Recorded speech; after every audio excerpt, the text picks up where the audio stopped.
Hello students, welcome to my new video for class 9. Subject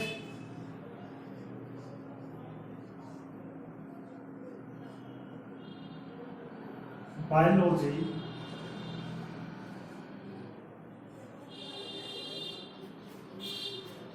Chapter 5th. The fundamental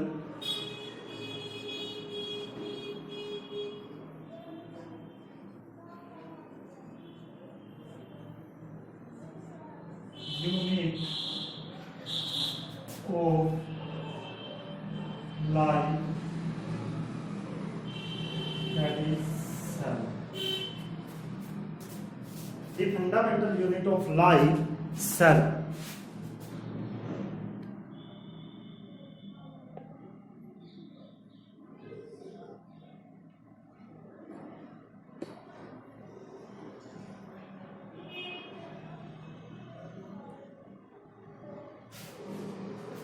अब हम इस chapter में discuss करेंगे जैसे कि हम ये सेल है, that is the building unit of.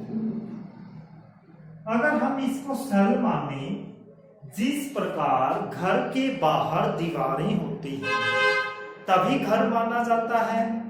घर के बाहर क्या होती हैं? दीवारें। उसी प्रकार सेल के बाहर कौन सी सेल? मैं एनिमल सेल की बात कर रहा हूं। एनिमल सेल के बाहर जो बाहर एक दीवार होती है उसको हम बोलते हैं प्लाज्मा मेम्ब्रेन या सेल मेम्ब्रेन। आज हम डिस्कस करेंगे प्लाज्मा मेम्ब्रेन। इसका दूसरा नाम है cell membrane.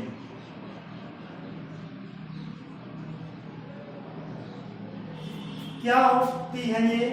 It is outer covering of, ये सबसे बाहर वाली कवरिंग होती है किसकी? एनिमल सेल की। किसकी? Animal cell. लेकिन यहाँ पर प्लांट सेल नहीं बोलेंगे क्योंकि प्लांट सेल में एक और कवरिंग होती है, उसको बोला जाता है सेल वॉल। क्या बोला जाता है उसको? सेल।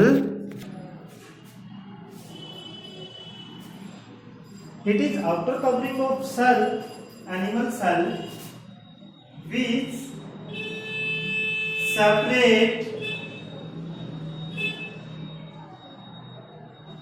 सेल कंटेंट, सेल के अंदर की चीजों को बाहर के एनवायरनमेंट से अलग रखती है।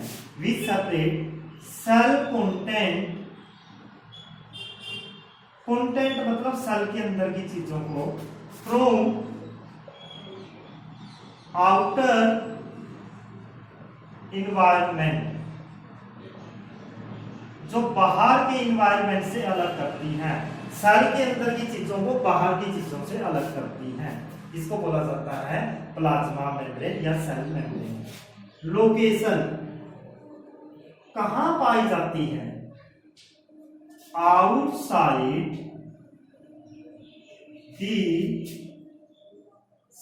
एनिमल सेल, एनिमल सेल के सबसे बाहर वाली लेयर होती है। कंपोजिशन, ये किस किस चीज से बनी होती है? ये किस किस चीज से बनी होती है हम इसकी क्या देखेंगे? कंपोजिशन। कंपोजिशन के अंदर ये क्या आती है? लिपिड और प्रोटीन से बनी होती है। Protein and lipid. प्रोटीन क्या होता है? ये न्यूट्रिएंट्स होता है जो दाल वगैरह का। लिपिड होती है चिकनाई, फैट। ये प्रोटीन और फैट से मिलकर बनी होती है। ये किससे मिलकर बनी होती है? प्रोटीन और फैट से।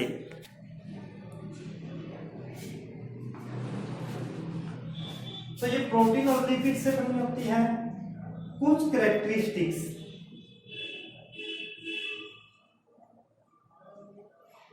कैरेक्टरिस्टिक्स होता है इसकी विशेषताएं। ये क्या होती है? It is semi permeable. Semi permeable, permeable होता है जो अपने में से किसी चीज को गुजरने दे, और सेमी परमिएबल जो अपने में से कुछ सिलेक्टेड चीजों को ही बाहर और अंदर आने जाने दे। ये अपने में से सभी चीजों को बाहर और अंदर आने जाने नहीं देती, ये केवल कुछ सिलेक्टिव चीजों को ही बाहर या अंदर आने जाने देती है। जैसे अगर सेल के अंदर पानी की मात्रा ज्यादा हो जाए तो वो पसीने के रूप में या बाहर आता है, या कुछ वेस्ट मटेरियल सेल से बाहर निकलते हैं, लेकिन सेल के अंदर की बढ़िया चीजें बाहर नहीं आ सकती। यानी कि ये एक बाउंड्री का काम करती है जो केवल गंदी चीजों को बाहर जाने देती है और अच्छी चीजों को सेल के अंदर एंटर करवाती है। इसलिए ये क्या हो गई? सिलेक्टिवली परमिएबल, यानी चुनी हुई चीजों को ही आने जाने देती है। सेकंड हो गई इट इज फ्लेक्सिबल। फ्लेक्सिबल होता है लचीली। ये फ्लेक्सिबल है, हम रबड़ बैंड लेते हैं, उसको खींच लेते हैं, और जब छोड़ेंगे तो वो दोबारा से कहाँ आ जाएगा? अपनी पोजीशन पर आ जाएगा। यानी खींचने पर बड़े साइज में बड़े हो जाना, और जब छोड़ोगे तो दोबारा उसी पोजीशन पर आ जाना। हमारी सेल्स भी यही काम करती है। जैसे हमारी सेल्स को खींचेंगे, इसकी मेम्ब्रेन बढ़ गई, अब दोबारा से बढ़ी, खींचो तो साइज ऐसे लगेगा कि ये फ्लेक्सिबल है, और छोड़ो तो ये दोबारा उसी शेप में चली गई। यानी कि ये बढ़ेंगी और फिर क्या हो जाएंगी? दोबारा अपनी शेप रीगेन कर लेंगी। इसलिए इसको क्या बोला जाएगा? सिलेक्टिवली परमिएबल मेम्ब्रेन, क्योंकि सिलेक्टिव चीजों को आने देती है, और फ्लेक्सिबल ये लचीली होती है। तो अब अगर हम डिस्कस करें ये क्या क्या काम करती है, function. First one, it bound cell, ये सेल को बांध कर रखती है। यानी कि क्या करती है? सेल के अंदर के मटेरियल को सेव रखती है, उसको बाहर बिखरने नहीं देती। सेल के अंदर के सारे मटेरियल को क्या करती है? ये प्रोटेक्ट करके रखती है, वरना सारा सेल के अंदर का मटेरियल कहां बिखर जाएगा? बाहर बिखर जाएगा। सेकंड,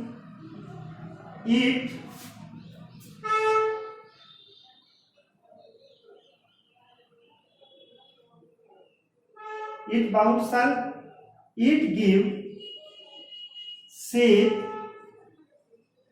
to cell, ये सेल को शेप देती है, शेप देती है। अगर ये है तभी तो शेप है, अगर ये नहीं होगी तो सेल का सारा मटेरियल बिखर जाएगा। थर्ड वन, इसका थर्ड फंक्शन यहां पर लिख रहा हूं मैं। ये क्या करती है? It allow entry of and exit of selective material, ये केवल चुनी गई चीजों को ही अंदर और बाहर आने जाने देती है। तो इसको क्या बोला जाएगा? Selectively permeable membrane. तो यानी कि ये इसके काम हो गए। इसके अलावा ये क्या करती है? सेल की प्रोटेक्शन करती है। क्या करती है? Protection of cell, protection of cell. Protection मतलब रक्षा, ये सेल की रक्षा करती है। तो हमारा टॉपिक है प्लाज्मा मेम्ब्रेन, जिसका दूसरा नाम है सेल मेम्ब्रेन। कहां पर होती है? ये सेल है तो सेल की सबसे बाहर वाली बाउंड्री। कौन सी सेल? एनिमल सेल की बाहर वाली बाउंड्री है। ये प्लांट सेल की नहीं हो सकती। प्लांट सेल के सबसे बाहर बाउंड्री तो सेल वॉल होती है। It is outer covering of animal cell which separate cell content. Cell content मतलब सेल के अंदर की चीजों को फ्रॉम आउटर एनवायरनमेंट, बाहर के एनवायरनमेंट से अलग करती है। Location outside the animal cell, animal cell के बाहर होती है।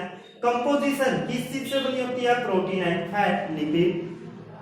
Characteristics, it is semi permeable, यानी सिलेक्टिव चीजों को अंदर और बाहर आने जाने देती है। इट इज फ्लेक्सिबल, ये लचीली होती है जो अपना साइज चेंज कर सकती है। फंक्शन, ये सेल को बाउंड करती है, शेप देती है, सेल के अंदर सिलेक्टिव चीजों को अंदर और बाहर आने जाने देती है। और प्रोटेक्शन ऑफ सेल, अगर हम इस बात को सिलेक्टिवली परमिएबल मेम्ब्रेन की बात करें, सिलेक्टिवली कैसे होती है ये, अगर हम एक चने का दाना दें ग्राइन और उसको पानी में भिगो दें तो क्या होगा, जो चने का दाना है पानी में भिगोने से फूल जाएगा। पानी चने के दाने के अंदर, ये मान लो चने का दाना है, पानी इसके अंदर एंटर करेगा, बाहर भी आ सकता है, बट अंदर का मटेरियल कुछ भी बाहर नहीं आएगा। तो ये छिलका किसका काम कर रहा है, एक तरह से मेम्ब्रेन का, और वो सिलेक्टिवली ही काम कर रहा है। उसी प्रकार सेल के अंदर भी बहुत क्या होगी, मेम्ब्रेन होगी जो किसका काम करेगी, सेमी परमिएबल। अब क्वेश्चन अराइज होता है, अगर हम एक क्वेश्चन अराइज करें, व्हाई प्लाज्मा मेम्ब्रेन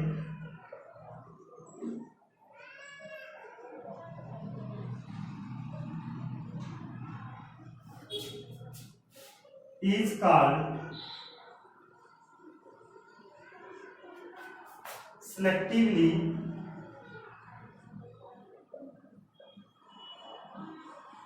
permeable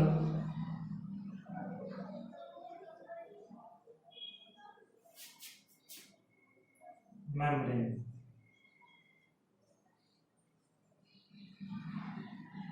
हम प्लाज्मा मेम्ब्रेन को सिलेक्टिवली परमिएबल मेम्ब्रेन क्यों कहते हैं? सिलेक्टिवली मतलब सिलेक्टिव चीजों को ही बाहर आने जाने देती है। तो हम इसको सिलेक्टिवली परमिएबल मेम्ब्रेन इसलिए कहते हैं क्योंकि ये सिलेक्टिव चीजों की ही मूवमेंट होने देती है। प्लाज्मा मेम्ब्रेन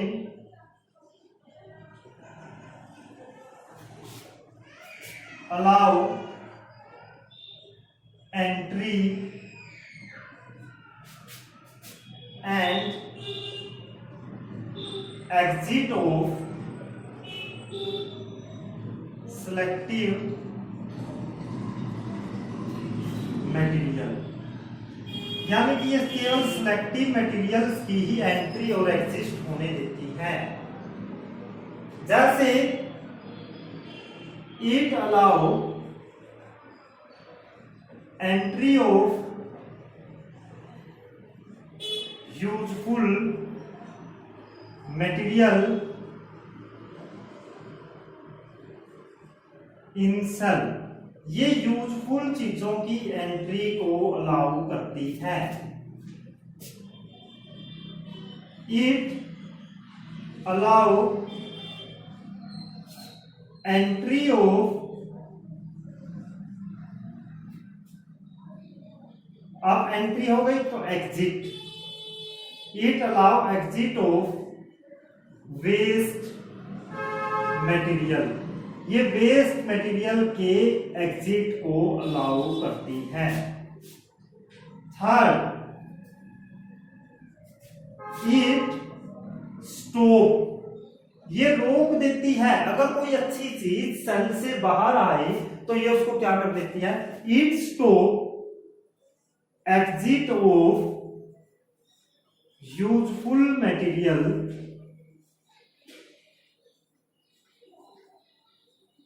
from cell, अगर सेल से कोई अच्छी चीज बाहर आएगी तो ये उसको रोक देगी।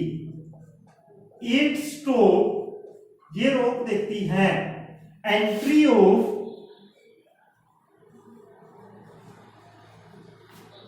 वेस्ट इनसाइड सेल, अगर कोई गंदी चीज सेल के अंदर एंटर करती है तो ये उसको रोक देगी। अच्छी चीज को तो अंदर जाने देगी और बुरी चीज को अंदर जाने से रोकेगी।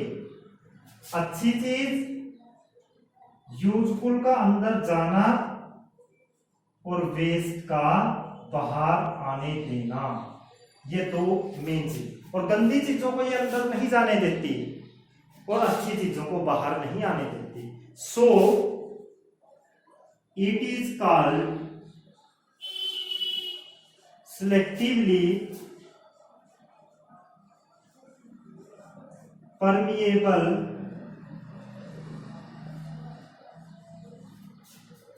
membrane, इसलिए इसको क्या बोला जाता है, सिलेक्टिवली परमिएबल मेम्ब्रेन। इसको सिलेक्टिवली परमिएबल मेम्ब्रेन क्यों बोलते हैं, क्योंकि ये केवल सिलेक्टिव चीजों की ही एंट्री और एग्जिस्ट को क्या करती है, अलाउ करती है। अगर अब क्वेश्चन आता है, अगर हम एक क्वेश्चन राइज करें, what is function of flexibility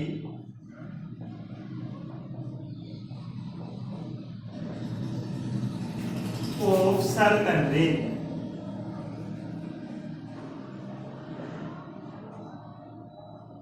जो सेल मेम्ब्रेन है वो फ्लेक्सिबल है, उसका हमें क्या फायदा है, उसकी फ्लेक्सिबिलिटी का हमें क्या फायदा होता है। जो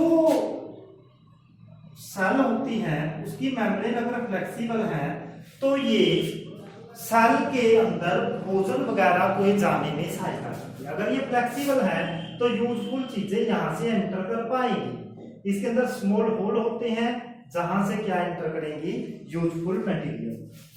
हम लिखेंगे फ्लेक्सिबिलिटी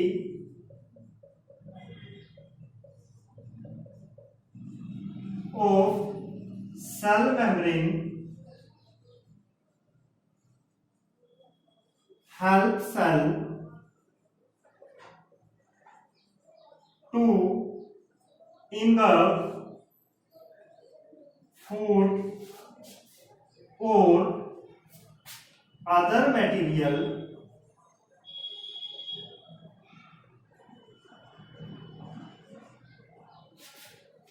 from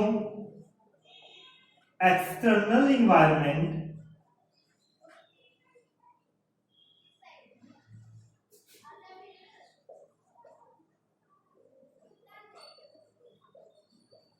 ये क्या बोल रहा है कि फ्लेक्सिबिलिटी है जो सेल की, वो उस सेल को यूजफुल चीजों को अंदर ले जाने में सहायता करती है। Example, amoeba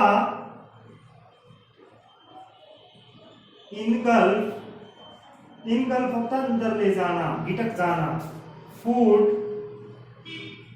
by process of endocytosis.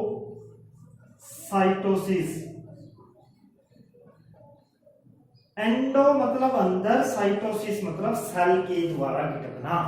Endo का मतलब होता है अंदर और साइटोसिस होता है सेल के द्वारा गिटकना। यानी सेल जब किसी मटेरियल को अंदर गिटकती है तो उसको बोला जाता है एंडोसाइटोसिस। यानी कि अमीबा जैसे जीव जिनका मुंह नहीं होता वो एक सेल के रूप में होते हैं। जो इनकी सेल मेम्ब्रेन होती है वो फ्लेक्सिबल होती है और उस फ्लेक्सिबिलिटी के कारण ये अमीबा अपने अंदर भोजन को गिटक सकता है। तो यानी फ्लेक्सिबिलिटी ने क्या सहायता की, फ्लेक्सिबिलिटी ने हेल्प की कि भोजन को गिटकने में सहायता की। यानी फ्लेक्सिबिलिटी किसमें सहायता करती है, भोजन को अंदर गिटकने में सहायता करती है।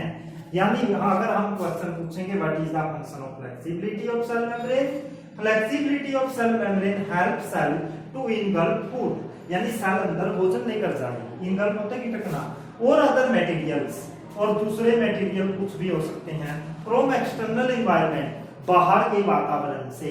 इसका एक सबसे बढ़िया एग्जांपल अमीबा है।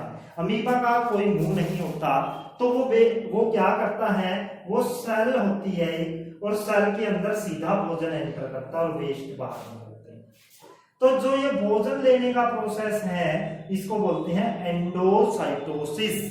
एंडोसाइटोसिस मतलब सेल के द्वारा भोजन को गिटकना, और इस एंडोसाइटोसिस में सेल की फ्लेक्सिबिलिटी सहायता करती है। अगर सेल की मेम्ब्रेन फ्लेक्सिबल है तो एंडोसाइटोसिस बहुत अच्छे तरीके से होगा। और अगर सेल मेम्ब्रेन फ्लेक्सिबल नहीं है तो एंडोसाइटोसिस अच्छे तरीके से नहीं होगा। Thank you.